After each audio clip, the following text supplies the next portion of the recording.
Hey everybody, it's Erik Torenberg, co-founder, partner of Village Global, a network-driven venture firm. And this is Venture Stories, a podcast covering topics relating to tech and business with world-leading experts.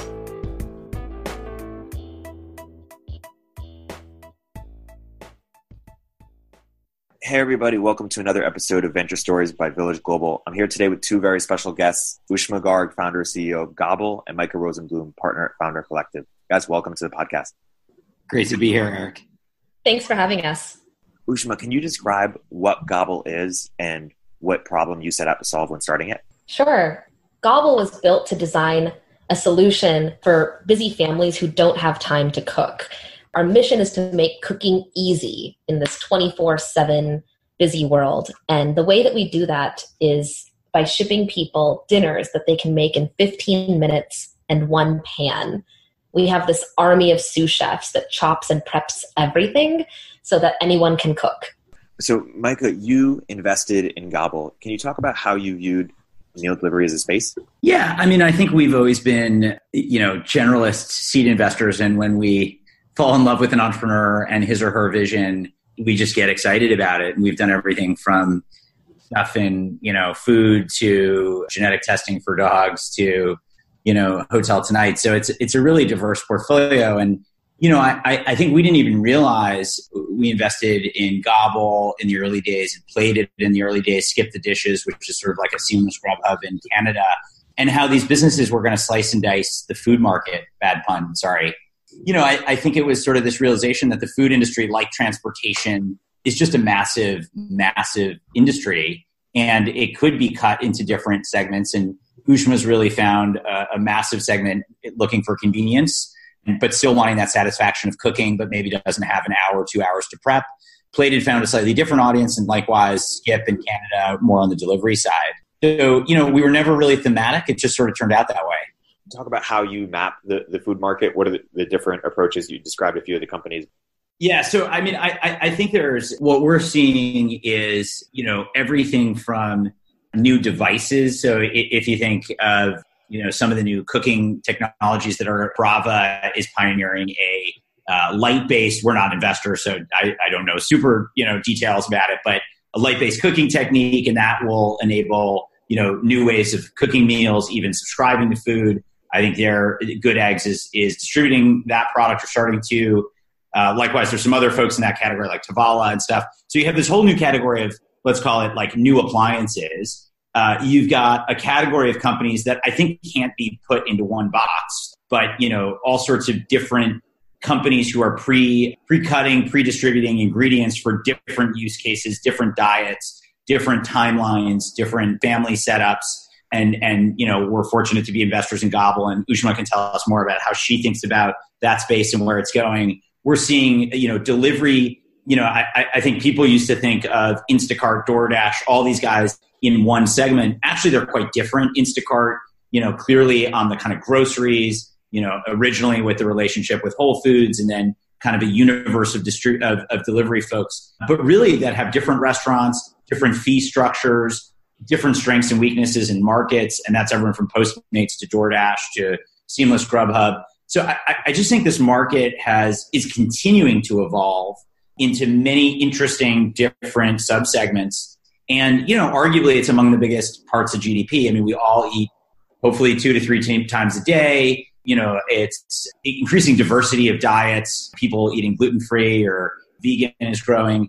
I think it's also interesting, even some of the kind of what we consider in the past QSRs or fast food chains. If you look at the rise of Sweetgreens or Blaze Pizza, it's fascinating to see, companies that you never would have thought be venture-backed, but are actually venture capital-backed restaurant chains that seem to be growing at speeds we haven't seen very many companies other than like a McDonald's or a Starbucks in the past. So it's a long answer to a short question, Erik, but I think it's just like, it's fascinating to see just how many segments, just how much innovation, how much investment dollars are going into food.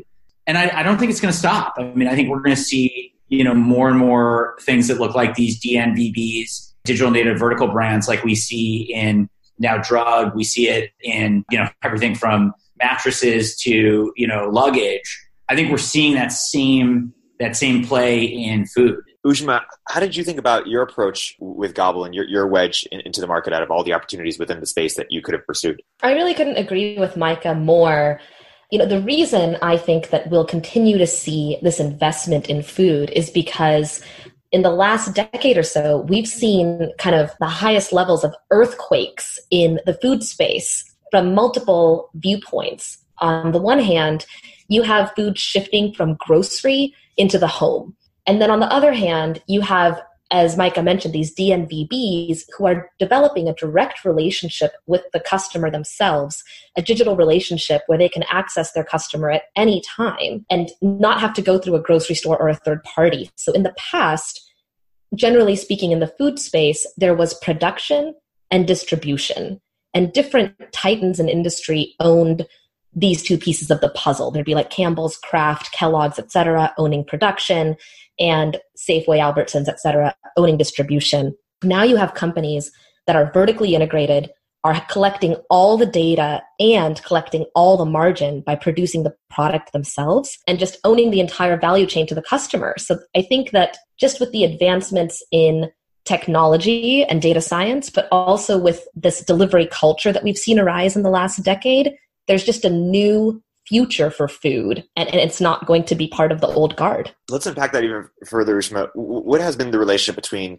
incumbents and startups in the space over the last decade or 2 decades, and what sort of structural changes or evolutions in the market have allowed more startups to compete? Well, first of all, there's different categories of incumbents and different categories of startups. So as Micah mentioned, money is going into restaurants. There are companies that are just distribution focused. So the traditional meal kit industry was more of a distribution play than an actual product or manufacturing play. It was taking this arbitrage opportunity, buying produce on one end, packing it in a nice branded box and selling it on the other end. Those companies are most threatening to grocery chains. And that's why you've seen a lot of activity between grocery and the traditional meal kit in the past couple years. However, companies like Gobble actually manufacture bespoke food products. And we have over 1,000 different SKUs that we've honed over 4 years that are purposefully and nuancedly designed to appeal to specific people with specific tastes. The best analogy I can come up with is how Netflix used to be a platform, not even a platform, but a curated place where other people's content would show. They started and they got all of that data. Now they're actually producing the content and producing the movies. And this year, their most watched content is their original content because they have all the data to do it and they can make the best content now. That's kind of how I see our approach to Gobble. It was the combination of technology and distribution, also with this day one focus of culinary research and development and in prepping food and manufacturing food that actually led Gobble to be different and sort of withstand all the other kind of quakes in the broader direct-to-consumer industry. One other company that I would mention that might help understanding is Zara. They have a reputation for rapid product ideation, development, and deployment, and are known in the fashion industry to capitalize first on all trends and in a cost-effective way. It's this great balance between producing high volumes of trendy fashion, but not so high that you're stuck with tons of inventory. When we first started Gobble, people thought it was a fool's errand for us to manufacture 400 gallons of 10 sauces in 1 week, wipe everything clean, then become experts at 10 different sauces the next week. But it was that leaning into difficulty and challenge that ultimately led to our differentiation and defensibility, because now we're the only player that can rapidly manufacture bespoke, targeted food SKUs on a rotating weekly basis at high volumes. And no CPG and no technology startup company has been able to do that. So that's how we kind of carved out our moat, so to speak. Micah, when you're evaluating markets, for example, if we were talking about a photo sharing app, we would say, hey, it's going to be tough to compete with Facebook. How do you think about the power of incumbents and evaluating in markets whether there's opportunities to disrupt them from a startup incumbent perspective? Yeah, I mean, I think the reason I think it's still a very exciting time, even though I think in general the venture community has soured perhaps on food stuff, food-related technology, is I personally think a couple shifts have happened. One, I still think the incumbents are very hobbled by their old infrastructure. So if you're a grocery store, you have, your supply relationships, you've got tens of thousands of SKUs, you've got this physical retail, locations that have big footprints, big parking lots, all over the country. There's just a lot of cost, and it's always been a low margin business. Different aspects of this are being disrupted by all these different players, whether it's, ready to eat meals. And actually even grocery has evolved a bit. Most grocers used to be like 95%, just products. And now, you walk into a grocery store, it's like a third to half or more ready to eat. A lot of the modern groceries are mostly ready to eat meals effectively. They look more like restaurants or buffets. But I think they're just still, I think we have yet to see, they haven't closed quite like we've seen bookstores close, but it wouldn't surprise me if it goes that way. So I think that's one reason why I think there's a lot more room for disruption. And then I think secondly, the rails have been built. So, I think we haven't seen yet all the businesses being built on top of Uber Eats and DoorDash, et cetera. I think those are delivery rails that enable a whole new wave of potentially types of food providers. And then I think there's this whole, third movement, which is I'm willing to accept and I'm actually excited to get ingredients shipped to me, whether they're frozen, whether they're fresh, curated for me. And that could be everything from, what Gobble is doing so well with meals, but even things like smoothies, soups. You look at what Daily Harvest is doing in kind of that segment. So I think unlike photo sharing, which is, it's tough to make analogies with these different businesses, but unlike photo sharing where I think the incumbents in this case, in that case, like Apple, Google, Amazon, Facebook, I think that the switching costs are really hard. They basically offer free products. I think in the food market, you're disrupting these, really old incumbents. And I think there's still a lot of room there. And I wouldn't be surprised if we continue to invest in there and hopefully alongside our friends at Village Global. But I don't write off this category at all. You mentioned VCs have soured on it. Perhaps that's because, there were sort of big blow-ups with Munchery, Sprig, Spoon Rocket, et cetera. What have we learned in the last, 5 to 8 years about the space, about what approaches work and what approaches don't work?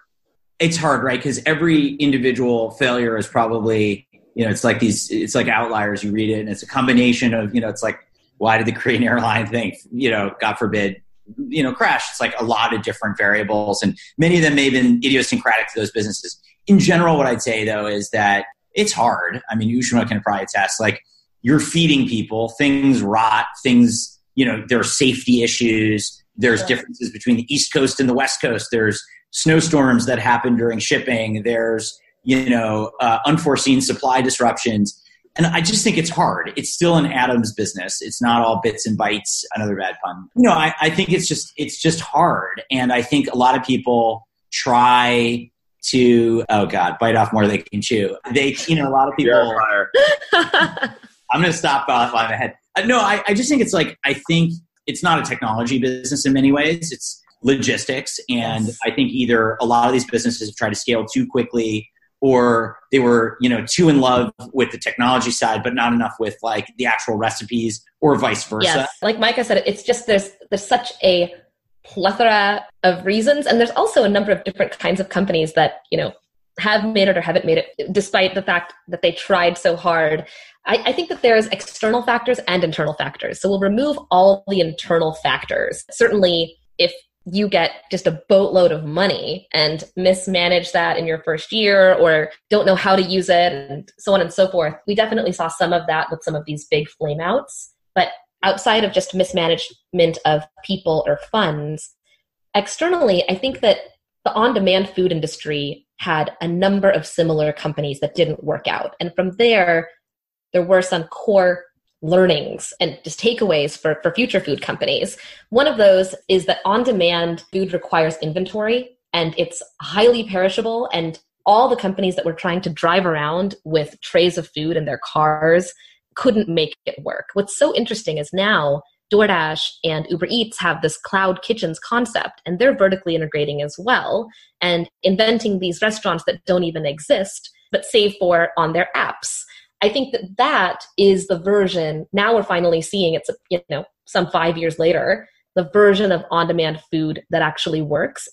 It was a marriage of existing restaurants and inventory with vertically integrated owned restaurants and inventory that made it work. And also, just like Micah said, it was built on the rails of the existing Uber system so that people actually got things quickly and they had enough variety so that there were network effects and people kept using the platform, because variety and choice on all of those takeout order companies has been paramount to their success. And so all of these other companies saying, hey, we were going to have only 3 dishes a day served to the entire Bay Area didn't work. And maybe it was choice and then also just volume and network effects. Zooming out a bit, let's pretend that you guys were starting a fund to solely focus your investments on the food space at large. I'm curious to get your perspective on where the white space is, and I'll ask sort of 2 questions that'll get at it. One is, what would the sort of request for startups be? Where do you want to see more experimentation, innovation, disruption? And 2, perhaps Ooshma, if you weren't building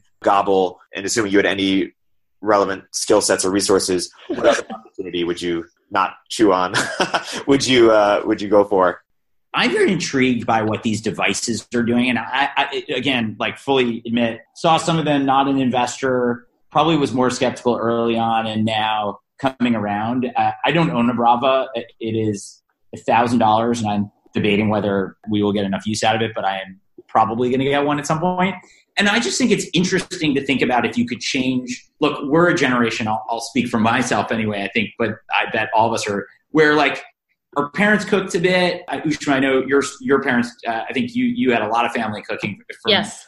But I think like that skill has not been given to me, at least. There's going to be a generation younger than us that really didn't grow up cooking a lot, that really leveraged these services. And so do I think in the way the microwave changed the way, a generation of people heated up, God forbid, not so healthy, TV dinners, like I think there's going to be a new generation of equipment in the way we use iPhones and the way we use a lot of other devices in the kitchen. And I don't know if it's going to be light-based. I don't know enough about the technology, but I do know that if you can make a really great meal, like just in the way at some point we won't need to know how to drive, we're nearing the point we don't really need to know how to cook. Now, I do think there is still something very important culturally and sociologically, which is why things like Gobble and why cooking will always be a part of our what it is to be human. But I also think there is increasingly going to be people who, want to use the kitchen not in the same way we may have thought about it in the past 20 years. And I think, anyway, hardware devices of some sort coupled with some sort of consumable, which will be the food, will evolve. And I'm interested to see how that plays out. I'm not sure we can even envision what that means exactly. I don't know if that means that like we have access to foods in the way that like the supermarket is just available to us at any given moment, and we can just pop the thing into some device that makes like a filet mignon and cream spinach just the way we wanted it, or I don't know, but I think it's going to be a combination of hardware and kind of food innovation. So what's intriguing and exciting to me is I think there is going to be technology. It's not just going to be new distribution models. Where that goes, I don't know, but that's just sort of one point of view on it. The other thing I'd say, just broader on the food market, which we didn't cover or talk about, are these kind of indoor farms, Bowery back in New York. And, I think the sort of supply chain is kind of interesting. And are we, we know that like the farm business is not what it used to be, of course, and we also haven't talked about lab grown stuff. So I think that piece of the market is also kind of interesting. Is the supply side going to just totally change? And, given the sort of environmental concerns of, growing lots of leafy greens or, raising lots of cows and, of course, antibiotics and all that stuff. If that side shifts too, I think that's a whole nother interesting segment for investment and for change. So I just think a lot of change is happening. And I think it may be in an area, I think we may be really in the first or second inning. Yeah. I do see a lot of consolidation that will continue though. I think one of the fatal flaws of some of these hardware companies, as well as these DNVBs or traditional meal kits, is that they have one product and that was their company. And I'm in it for the big win. I think that the winning company in some of these spaces is, take Gobble, for example, it's not just one brand or one product. You have all of this infrastructure, supply chain, core competencies, and relationship with tens of thousands of people directly, or millions of people directly into their homes on a daily basis. And so the future is if companies like ours don't limit their thinking and think of themselves not as one product or one brand, but as a house of products and a house of brands. And I think that the startups now should be thinking, okay, it's not that I want to, beat this other startup incumbent or whatever in the $1 billion range, but rather, can you displace an entire CPG company in these Crafts and Kellogg's and Campbell's? And in the hardware space, can you be the entire, the next Samsung or Chef's Made or whatever it is that you want to compete with? I've just seen a number of early companies that stop at the one oven or the one pan. And certainly you have to get to product market fit for a few years, but very quickly, as soon as that happens, I think leveraging all of your core competencies and sweating your assets and owning more of the home is very important. So I don't think it's going to be 10 startups that win. I think that Gobble will deliver a lot more into people's homes and own a lot more of their stomach share and wallet share. And I think that people in hardware will do the same. And the same thing will happen for people that are developing offline companies like the Uber Eats and the DoorDashes. There's room for a few titans in each arena, but not necessarily, at least the way I think, for so many brand new, fresh seed entrants, given all of the cost of actually starting up with all of this infrastructure required in all of those categories. And is that how the sort of VC-backed restaurants that Micah was talking about earlier makes sense if you think about it as a sort of house of restaurants, or how does that make sense from a venture-backable perspective? I agree with you, Sean. It's like what you see in any of these categories, even software, right? A lot of VC dollars chase a lot of companies that do the same thing. And then, there's probably only room for a couple dominant expense management systems or, CRM software. I think in any one of these categories, maybe the same with men's health prescriptions. And so I think, what we probably have seen is a bunch of VC dollars go into a bunch of these companies. And then there's a winnowing. There's, a few winners and a few that kind of don't make it. Maybe some get acquired, maybe one or two go public. And I agree. I agree with what Ooshma is saying. I think the other thing Ooshma talked about earlier, which I think is unique to food, is it's still very human, and therefore there's a lot of diverse tastes. There's still a very qualitative nature. It's hard to build like an ROI model for a meal. And I think that will allow for continued innovation and frankly for more players in a space. I mean, I just think like the number of, combinations or permutations of food is infinite. I think people have different palates. I think people's tastes evolve. And so I think, unlike maybe some other categories like in, software or maybe even in transportation where there's like a dominant player, I do think there's room for more.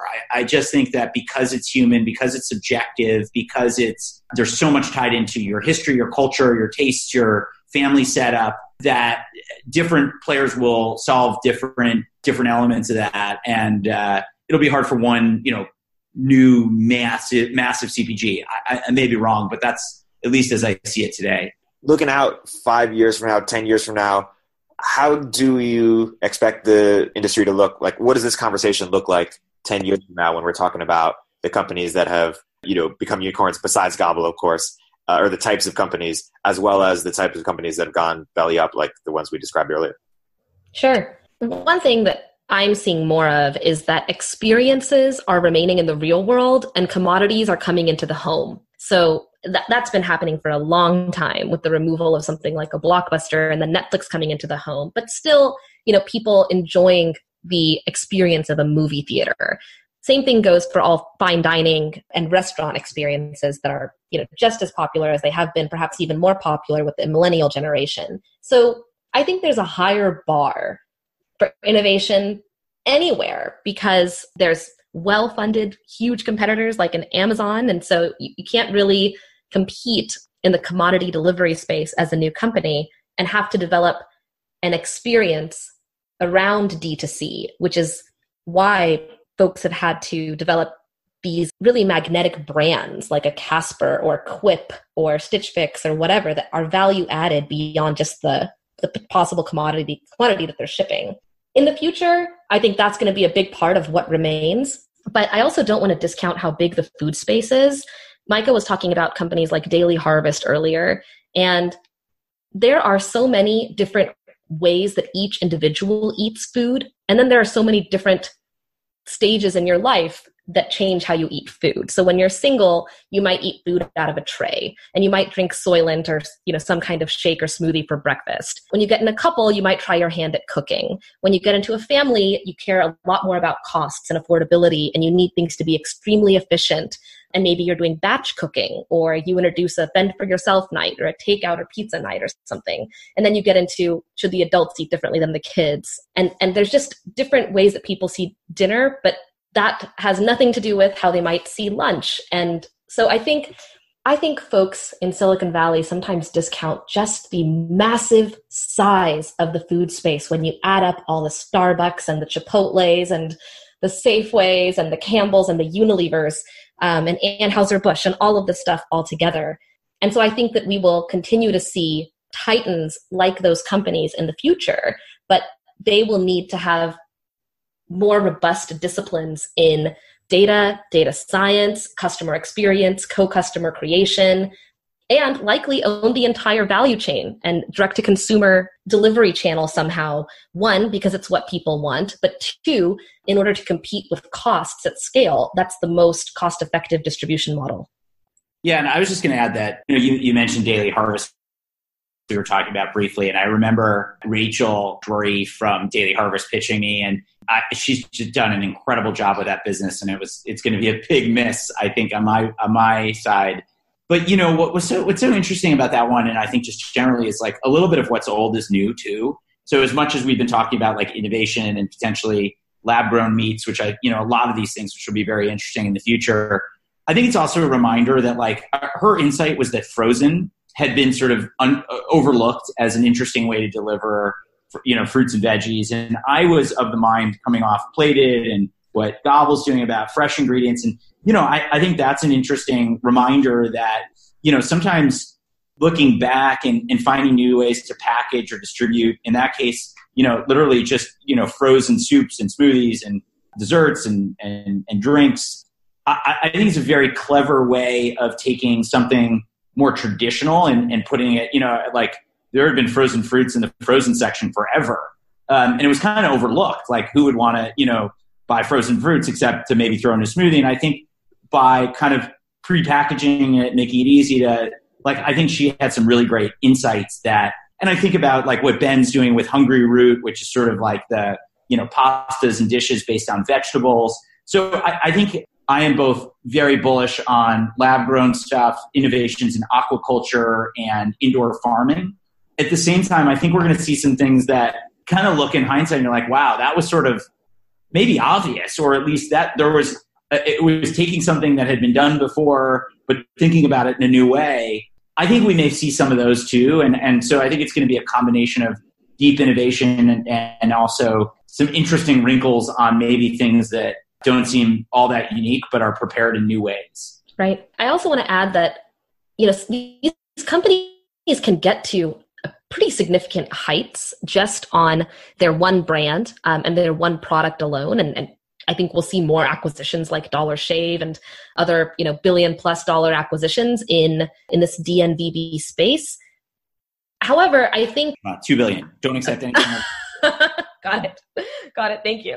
But I think that in my view, volume and brand is not enough. I think that for the direct-to-consumer companies, it's enough to get to a certain level. But if I were an investor, I'd focus and really, really, really drill into the differentiation, the moats and defensibility, and how they will long-term cost compete with other people who just pour money into a space and will it to success. So we spend a lot of time thinking about kind of like protecting our house. And I think that's important.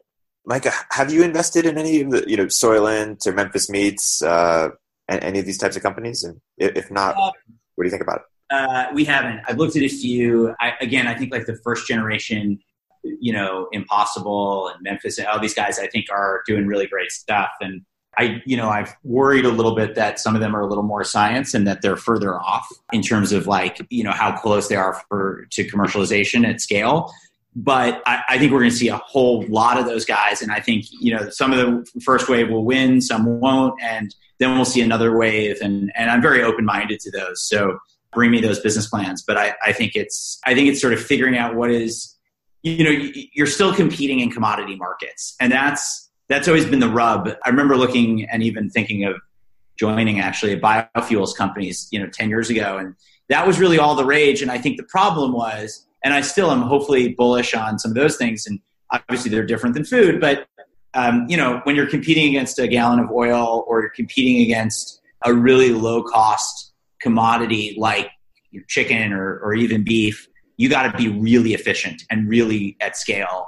And I think that's still, I think, over time it'll be more efficient to grow meat in a lab, just as drug manufacturers, produce drugs or insulin in a lab. We will produce food in a lab, but I'm not an expert on the science. I don't think it's going to happen overnight. And I think it's going to take a lot of capital and time. But long term, I think we'll absolutely be there. And I think there'll be a lot of incremental innovations along the way. We've done some stuff in agricultural tech, around those types of things that I think are sort of bridges between growing something in a lab and using technology and sensors to better understand why or how to help a producer more efficiently produce whatever food they're trying to produce. Micah, let's talk a little bit about D2C companies. Why are you so excited about the opportunity to go D2C? And as you sort of zoom out, what framework do you have for thinking about what markets have exciting D2C opportunities and where they're more challenging?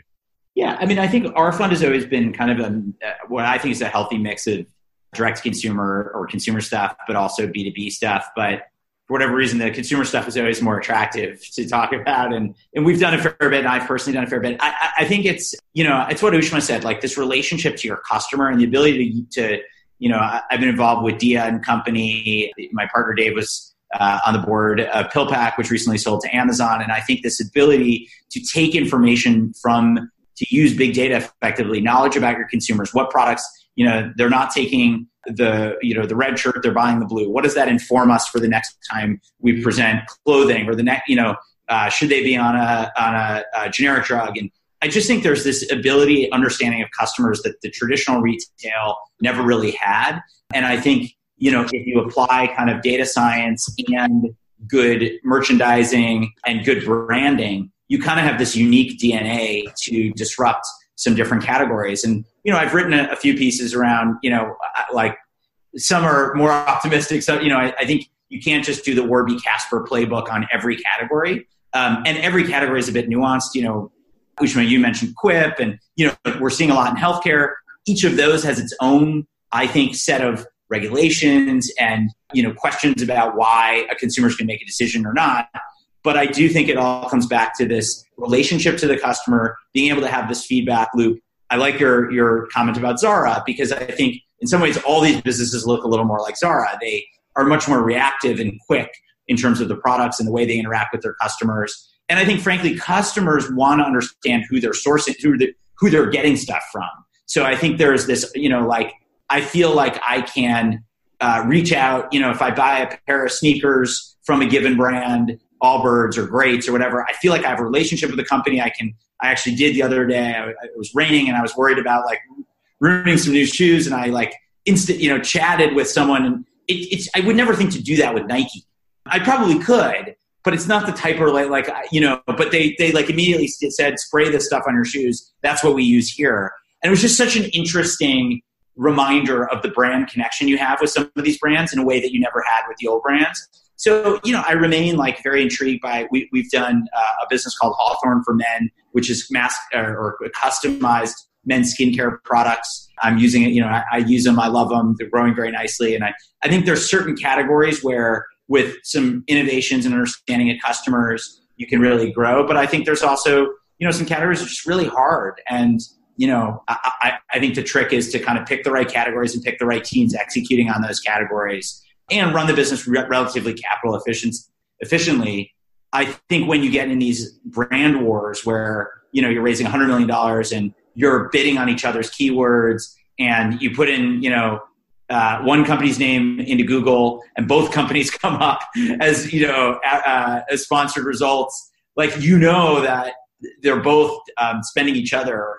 And those categories worry me. And they may have been good categories. And frankly, we saw a little bit of this in in the meal kit space. And I think I'm hoping that, more rational heads prevail in some of these categories so that they don't become these arms races. But in general, I'm optimistic. Mike, I know you got to go in a minute. So maybe my last question to you is, what makes D2C an attractive area to invest from an outcomes perspective versus outcomes with B2B or consumer software otherwise? I think you can ramp revenues pretty quickly. I think we've gotten to the point where there's a rough playbook that is understood around the type of brand, the type of, I think Warby opened our eyes to disrupting these sort of cartels with a much lower price product, but still kind of hip brand. So I think one is like there's a playbook, there's an understanding of like what your CAC needs to be, what your LTV needs to be, I think there's like increasing understanding. The rails are sort of there. I think DTC is fun. It's fun to, have a product that you can use. It's fun to think about creating de novo brands. It's fun to use data to create new brands. And then I think last but not least, I think it's sort of like, I think there's a lot of vulnerabilities. I think we're seeing, Ooshma mentioned these billion-dollar exits. I think if you asked me 5 or 10 years ago, I would say like, who's going to buy these companies? I think look, Walmart acquired Jet really out of the threat of Amazon. And I think Jet in turn has been kind of the M&A shop buying Bonobos and a bunch of other things for Walmart. So like, there are a lot of buyers out there. And by the way, Amazon bought PillPack. So, I think what's interesting about DTC at the moment is there actually are these incumbents who have big pocketbooks who don't have these innovations. And so, whereas I think in software, not to say there will always be, and in other elements of tech, lots of M&A, but a lot of these firms are like, look, we could either build this, a lot of these big companies, whether it's Salesforce or Oracle or Microsoft, a lot of these products they probably could build. They could literally put, 50 engineers, hundreds of engineers on a product overnight. Look at what Facebook did with, Snapchat and Instagram stories and stuff. So it's not to say that one is better than the other, but I do think the incumbents are sleepy at the moment and they don't seem like they can respond as quickly for a lot of structural reasons. And so that makes CPG or DNVB investing attractive. But like everything, it's still hard. The multiples may not be as good. There are a lot of risks, and we'll see how they all play out. But Ooshma, I want to ask a few questions from the founder perspective. So how should founders think about building such brands in a noisy landscape, and how do you think about it at Gobble? I think, like Micah said, there is a playbook now for building these brands. There's even a name, DNVB, that talks about just the recipe for success with these direct-to-consumer companies that, go to New York, find a shop, build a great brand, and turn on the hype machine. So to me, the challenge really isn't in building the brand or hyping the brand. I think with the right team and money, you can do that. And I also think consumers are very receptive to experiential, cool brands kind of coming out of, Silicon Valley or New York, et cetera. I think the difficulty is in defending the brand and continuing the growth after the hype and ensuring that there's more new content, more new items to buy, and that your company is bigger than that one brand or one product. Hardware is a really good example where the CAC to LTV ratios in a lot of hardware businesses just don't make sense because they have to pay the same amount of dollars on Facebook to acquire a customer as a subscription company, but they only get one purchase one time instead of, looking at a subscription company where they get kind of purchases for a lifetime. As you were building your brand out, how did you think about differentiation from the other players in the space? I'm not the kind of person that thinks that I can just dream up success in an ivory tower. And I think that the press sometimes makes it look like amazing CEOs like a Steve Jobs or whoever do that. But really, it's because they're obsessed with the product and obsessed with the customer. And if you see someone using something else, it makes your blood boil. So the way that we built our brand was not just because I dreamt it up, but it was a twofold strategy. One is that I just have a very deep philosophy in customer co-creation. And I just spend all of our time with our customers. whether it was when we were first starting or when we were in Y Combinator or even now when we're making like millions of dollars a week, I still ensure that I am hearing from, talking to, calling, going to the home of, or responding to customer service emails on a weekly basis. So that's how we built the brand. And I think you have to do that because every day I think that maybe our product is not the same product that's necessary tomorrow. And how do we iterate it? What are the micro iterations that we should implement right now? And then what are the like big step function changes that we're noticing that need to come in the next couple years? The other piece to the strategy is really just a first principles approach to brand building. So one example is in our industry, the traditional meal kits are actually, in many ways, a group of copycats. Not every single one of them, but some group of them. And what's really funny is it's so obvious. It's evident in the name of the company. So you have Blue Apron, and then you have Green Chef, and you have Purple Carrot. And basically, the recipe for naming your company was choose a color and a food word, put it together, and you have a food startup. And all their boxes are brown craft with one color on it. So we knew that we were building a long-term company and a long-term brand, and I wanted to own the space. And there's a subtle nod to that in our actual brand design. The person that designed our logo and our brand, his name is Mackie Saturday. So we co-created the Gobble brand, and he actually designed the Instagram logo and visual ID. Fun fact. So he is awesome. And what we did is we elevated Gobble. Its name was already there, but we matched the brand to the name and we made it not one color, but every color. So if you look on our site or if you look at our boxes at our product, it's just like the celebration of bold, vibrant colors with an iconic logo. Think Nike or Spotify and their big splashy color billboards. They own all colors and all singers. They're all athletes, etc. And it's this larger than life brand. Not only was that like a subtle competitive nod to the space, but it also was derived from first principles. I would go and look at food in the grocery store or at the Whole Foods salad bar, and it's great food is vibrant and colorful, not just one color. In fact, blue isn't even really a food color. It's a cooking color and a chef's apron color. But when you look at a salad bar, you see these reds and greens and yellows and oranges, etc. That's how we designed our brand. It was very thoughtful and it was built for the long term. That's a great place to wrap. Where can people learn more about you and Gobble online, and what should they stay tuned for in the future?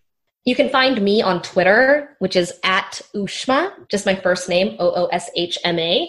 And you can try Gobble at www.gobble.com.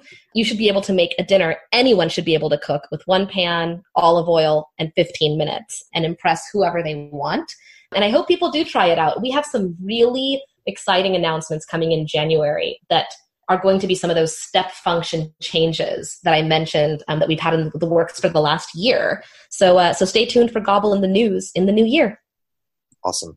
Ooshma, thanks so much for coming to the podcast. Thanks so much, Erik.